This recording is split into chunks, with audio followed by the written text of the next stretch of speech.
কয়টা টাকা ভিক্ষা দিয়ে যাও। এই ফকির ভাই, এই গতকালকে যে তুমি আমার দোকান দিয়ে চা খেয়ে গেছো, সেই টাকা আগে দাও, তারপরে ভিক্ষা চাও। আরে দিমুনি রে ভাই, না করছি।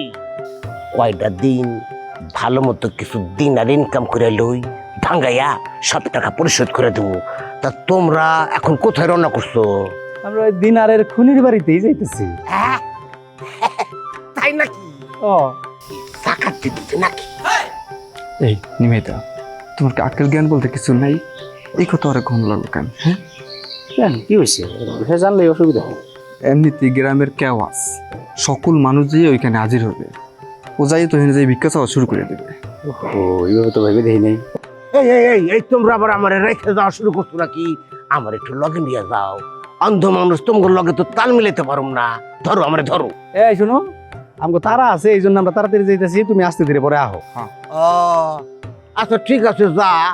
কিন্তু ওকে বাড়িটা যান কোন দিকে একটু ভালো মতো দেখায় দে তো ভাই। করছি না জানলে? হ্যাঁ, আও আমার লাগে, আহো আহো। খারাও, একদম সোজা নাক বরাবর আইটে যাও, যাও।